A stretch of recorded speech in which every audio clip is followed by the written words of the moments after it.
podcast where we take real English, the kind that actually lives in conversations, in writing, in real life, and make it feel natural, logical, and honestly, enjoyable. I'm Emma. And I'm Jack. Hello, everyone. So happy to be here today, as always. How are you? Genuinely, I am okay. I had a good morning. My coffee was perfect. My commute was smooth. I arrived here feeling like a functioning human being, which honestly is a win. Functioning human being. The bar is on the floor, but I respect it. The bar is wherever I set it, Emma, and today I cleared it comfortably. How are you? I am actually really good today. I slept well, which almost never happens, and I woke up genuinely excited about today's topic. Oh, really? You woke up excited about grammar? It's not just grammar. Okay, you know when you read something in English and it just flows? Like one idea connects to the next, and everything feels smooth and intelligent and... Like the person really knows what they're doing? Exactly. And then you read something else and it feels choppy, disconnected, like someone just dropped sentences on a page and walked away. Dropped sentences and walked away. I know exactly what you mean. The difference between those two pieces of writing, or speaking, is very often one thing. Transition words. Transition words. The little connectors, the bridges between ideas. The words that make English flow like a river, instead of fall like separate rocks. That's a beautiful image, actually. Thank you. I've been saving it. And today, we are going to look at transition words properly. What they are, why they matter, how to use them, and which ones to use in which situations. Because there are different types, and using the wrong transition word in the wrong place can actually change your meaning completely. Which we will definitely talk about. We definitely will. But first, if Talk Emma is part of your English journey, please subscribe to the channel, like this episode, and share it with one person who wants to write and speak more naturally in English. We upload a brand new episode every single day. Okay, transition words. Let's go. So, Emma, let's start at the very beginning. What exactly is a transition word? Okay, simple definition first. A transition word or transitional word is a word or phrase that connects one idea to another. Connects ideas, like a bridge. Exactly like a bridge. Imagine you have two islands, Island A and Island B. Okay, I'm imagining. Both islands are beautiful, by the way. Of course they are. Now, Island A has one idea, Island B has another idea. Without a transition word, you jump from A to B, and the reader or listener has to figure out the connection themselves. Which is confusing and tiring. Very tiring. But with a transition word, you build a bridge. The reader walks across smoothly. They understand not just what the ideas are, but how they connect. So transition words don't just connect sentences, they explain the relationship between ideas. Yes, that's exactly it. They say this idea adds to the previous one, or this idea contrasts with the previous one, or this idea is a result of the previous one. So they carry meaning, not just structure. They carry so much meaning. And once you understand that, transition words stop feeling like grammar rules. They start feeling like tools. Powerful tools. The most powerful ones in your writing toolkit. Let's make this real, because I think the best way to feel transition words is to see what happens without them first. Oh, yes, the before and after. I love this. Okay, imagine someone writes this. I was tired. I went to bed early. I couldn't sleep. I lay awake for 2 hours. I got up and made tea. The tea was too hot. I burned my tongue. The morning was difficult. It's a tragedy, a complete tragedy in 8 sentences. It is a tragedy, but do you feel how choppy it is? How disconnected? Every sentence just stops and starts again. There's no flow, no connection. You understand what happened, but it feels like reading a list, not a story. Now, same story with transition words. I was tired, so I went to bed early. However, I couldn't sleep and ended up lying awake for 2 hours. Eventually, I got up and made tea. Unfortunately, the tea was too hot and I burned my tongue. As a result, the next morning was very difficult. Same events, same story, completely different feeling. So, however, eventually, unfortunately, as a result. 5 transition words and the whole story transformed. That's the power we're talking about today. And these are not advanced words. They are not difficult. They just need to be understood and then practiced. Which is exactly what we're doing right now. Now, transition words come in different categories because different transitions do different jobs. And knowing which category to use, that's the real skill. Exactly. So let's go through the main categories, one by one, with real examples, real situations, real conversation. Starting with the most common one, adding information. These are transition words you use when you want to say, and here's more. Here's something extra. Here's another point that supports what I just said. The most basic one, also. I love learning English. I also enjoy learning about different cultures. Furthermore, slightly more formal, more emphasis. The course was excellent. Furthermore, the teacher was incredibly supportive. In addition, very common in writing and speaking. She speaks 3 languages. In addition, she is currently learning a 4th. Moreover, stronger than furthermore, used when the extra point is even more significant. The project was delivered on time. Moreover, it was under budget. What's more, very natural in conversation. The restaurant had amazing food. What's more, the service was absolutely perfect. See how all of these say, here's more information that supports or adds to what I just said? They're all moving in the same direction. Same team, same side. I like that. Same team words. Same team words. Write that down. Now, the opposite direction, contrast and surprise. Oh, these are my favorites because contrast words are where English gets interesting. These are the words that say, wait, here's something different. Here's the other side. Here's what you didn't expect. The most famous one, however. I studied hard for the exam. However, I didn't get the result I expected. You expect, studied hard, got a good result. But however says, not this time, something different happened. Nevertheless, similar to however, but stronger, more resilient feeling. The weather was terrible. Nevertheless, we decided to go for a walk. There's a little courage in nevertheless, actually. There really is. Nevertheless says the obstacle existed and we went anyway. On the other hand, showing 2 sides of something. Living in the city is exciting and full of opportunities. On the other hand, it can be expensive and overwhelming. Although, even though, contrast within one sentence.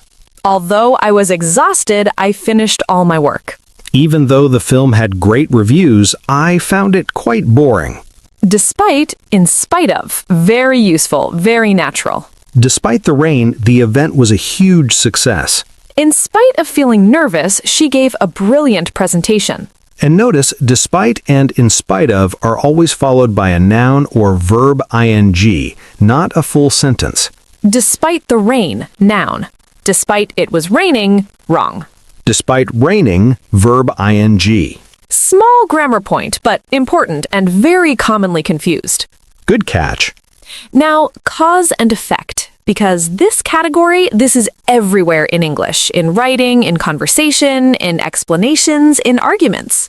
These words say this happened because of that, or that happened as a result of this. Therefore, one of the most used academic transition words. She practiced every day, therefore her English improved rapidly. As a result, very natural in both writing and speaking. He forgot to set his alarm. As a result, he missed the meeting. Very relatable. Very. Consequently, formal, strong, clear cause and effect. The company ignored customer feedback. Consequently, they lost a significant number of clients. So, the most casual, the most everyday. I was hungry, so I made a sandwich. Simple, perfect, natural. Because of this, because of that, very conversational. It had been raining all week. Because of this, the roads were completely flooded. And notice, cause and effect words always show a logical connection, a reason, a result, something that follows from something else. They make your English sound logical, organized, intelligent. Which is exactly how you want to sound. Let's talk about one more category, sequence and order. Because so much of English communication is about order. First this happened, then that, then this, finally this. In stories, in instructions, in explanations, sequence words are everywhere. Firstly. First, preheat the oven to 180 degrees. Then, next. What comes after? Then, mix the flour and butter together. After that, continuing the sequence. After that, add the eggs one by one. Subsequently, more formal version of after that. The report was submitted. Subsequently, the board reviewed it. Finally, lastly, the end, the conclusion of a sequence. Finally, bake for 30 minutes until golden. Eventually, after a period of time, often with a sense of relief or surprise. I tried for months. Eventually, I passed the exam. There's always a little emotion in eventually. A little, it took time, but it happened. Which is very relatable for every English learner. It really is. Now, transition words are bridges between ideas. They connect, they explain relationships. Let's go deeper. The difference between however and but. Oh, yes, because learners often think they mean the same thing, so I can use them interchangeably. And they do mean similar things, but they are used differently. But used inside a sentence, joining two clauses. I wanted to go, but I was too tired. However, used at the beginning of a new sentence or after a semicolon. I wanted to go, however, I was too tired. Starting a sentence with but in formal writing actually quite controversial. Some people say never do it. Others say it's fine in informal writing. But in academic writing, formal emails, professional documents. However is always the safer, smarter choice. And however also sounds more considered, more thoughtful, like you paused and reflected before making your point. Which makes your English sound more mature, more sophisticated. And who doesn't want that? Nobody. Nobody doesn't want that. Double negative. Very good, Jack. I contain multitudes. Now, let me tell you about a mistake I see all the time, and it's with although and however. Oh, mixing them up? Not just mixing them up, using them in the wrong structure. Tell us. Learners sometimes write, although I was tired, however, I kept studying. Ah, I see the problem. Although already creates the contrast, it doesn't need however as well. You can't use both together. It's like using two bridges for one river. Exactly. One bridge is enough. So either, although I was tired, I kept studying. Or, I was tired, however, I kept studying. Not both. Never both. Although I was tired, however, I kept studying. Wrong. Double contrasting. Too much. The sentence collapses under the weight of double contrasting. Collapses under the weight. I love that. Now let's look at a category we haven't covered yet, giving examples. Because transition words are not just for adding, contrasting, and sequencing, they're also for illustrating, showing, proving your point with a concrete example. For example, the classic, the most used. Many cities have improved their public transport. For example, Amsterdam has one of the best cycling and tram networks in the world. For instance, same meaning as for example, slightly more formal. Several factors contributed to the success. For instance, the team's communication was exceptional throughout. Such as? She enjoys outdoor activities such as hiking, cycling, and swimming. Notice, such as doesn't need a comma before it in all cases, and it's always followed immediately by the examples. Including, similar to such as. The package includes several benefits, including free delivery and a 1-year warranty. To illustrate, more formal, often used in academic writing. The data shows significant growth. To illustrate, sales increased by 40% in just 6 months. These example words are so powerful because they don't just make claims, they prove them. And proven points are always more convincing than unproven ones. Which is why academic writing and strong professional writing is full of for example and for instance and such as. Evidence. Always evidence. Now emphasizing and clarifying, because sometimes you want to make sure your point really lands. These words say, pay attention. This is important. I really mean this. In fact, used to add emphasis or correct a misunderstanding. People think learning a language is impossible as an adult. In fact, research shows adults can learn languages very effectively. Indeed, formal confirmation, strong agreement. The results were impressive. Indeed, they exceeded all expectations. Clearly, used when you want to signal something is obvious or logical. She had prepared thoroughly. Clearly, all that preparation paid off. Obviously, similar but slightly more casual. He hadn't slept properly for days. Obviously, his performance suffered. Above all, used for the most important point. You need patience, consistency, and practice. Above all, you need to enjoy the process. Especially, particularly, used to single out one thing as most important. I enjoy all kinds of music, especially jazz. The project went well, particularly in the final stages. These emphasis words, they give your writing direction. They tell the reader this is the important part. Don't miss this. And in spoken English, they give your words weight, gravity, presence. Which makes people actually listen. Which is the whole point of communication. Let's talk about concluding and summarizing, because every good piece of writing and every good conversation needs a strong ending. And transition words help you land that ending smoothly, confidently, memorably.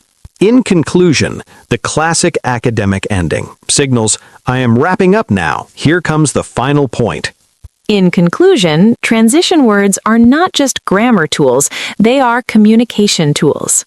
To summarize, or to sum up, used to quickly review the main points. To sum up, we covered adding, contrasting, cause and effect, sequence, examples, emphasis, and conclusions. Overall, a general summary feeling. Overall, the event was a great success, despite a few small challenges. In short, very concise, very efficient. In short, it was the best decision I ever made. All in all, casual, conversational, warm. All in all, it was a wonderful experience, and I'd do it again in a heartbeat. Ultimately, the final deepest truth, the bottom line. Ultimately, what matters most is not how many words you know, but whether you can communicate with confidence. That one hits differently. It's supposed to. Now, let's do something practical, a real exercise, because understanding transition words is one thing. Using them, that's where the magic happens. Let's take a paragraph without any transition words and fix it together. Okay, here is the paragraph. Learning English is difficult. It takes a long time. Many people give up. Some people succeed. They practice every day. They make mistakes. They learn from their mistakes.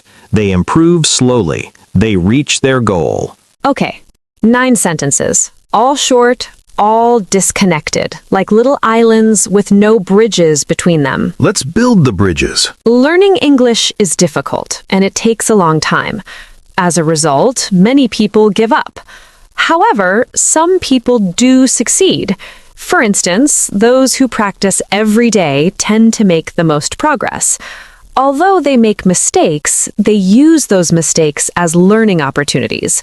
Consequently, they improve slowly but steadily and ultimately reach their goal. Same information, completely different experience. As a result, however, for instance, although, consequently, ultimately. 6 transition words, and the paragraph went from choppy and flat to flowing and intelligent. And notice, we didn't add any new information. We didn't change any facts. We just connected what was already there. That's the power of transition words.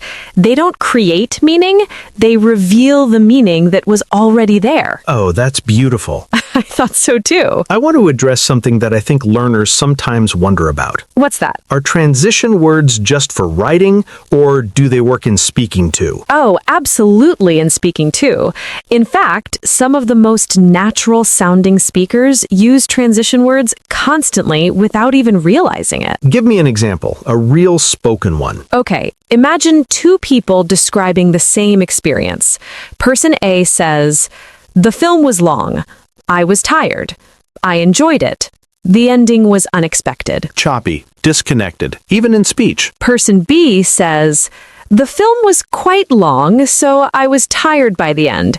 Nevertheless, I really enjoyed it, especially because the ending was completely unexpected." Person B sounds so much more natural, more fluent, more engaging. And person B used so, nevertheless, especially because. 3 transition phrases and the whole thing transformed. In speaking, the transitions that work best are the more casual ones. So, but, however, although, eventually, also, what's more, on the other hand. These all sound completely natural in conversation. The more formal ones, consequently, furthermore, subsequently, these are better for writing or more formal speech. Presentations, academic discussions, professional meetings. But in everyday casual English, the simpler transition words flow most naturally. And once you start noticing them in podcasts, in conversations, in TV shows, you'll hear them everywhere. And then, slowly, they'll start appearing in your own speech too. Naturally, without forcing them. Because that's how language really works. You hear it, you absorb it, you use it. Let's do one final natural conversation, using transition words the way two real people actually talk. Okay, let's talk about something simple. How about, should people live in the city or the countryside? Oh, good topic. Okay, I'll start. I personally prefer city life. There's so much to do. Restaurants, events, galleries, people. Furthermore, everything is convenient. Public transit, shops, work opportunities. I see where you're coming from. However, city life can also be incredibly stressful. The noise, the crowds, the pace, it never stops. On the other hand, the countryside offers something the city simply can't. Which is? Peace. Genuinely. Space to breathe. And consequently, I think people who live in the countryside tend to have lower stress levels overall. That's a fair point. Although, and I say this as someone who loves the city, I do think it depends enormously on the person. For instance, someone who works in a creative industry might find the city essential for their career. Absolutely. In fact, many of the world's most innovative companies are based in cities for exactly that reason. Nevertheless, I think ultimately what matters most is not where you live, but whether the place suits your personality and lifestyle. And did everyone catch all of those? Furthermore, however, on the other hand, consequently, although, for instance, in fact, nevertheless, ultimately. 9 transition words in one natural 2-minute conversation about cities and countryside. And it didn't feel like a grammar lesson. It felt like a real discussion with two real people who actually have opinions. Because we do. We really do. I want to say something before we finish. When you first started learning English, you learned words, individual words, one by one. And that was the foundation, absolutely necessary. But at some point, words alone are not enough, because communication is not just words, it's connection, it's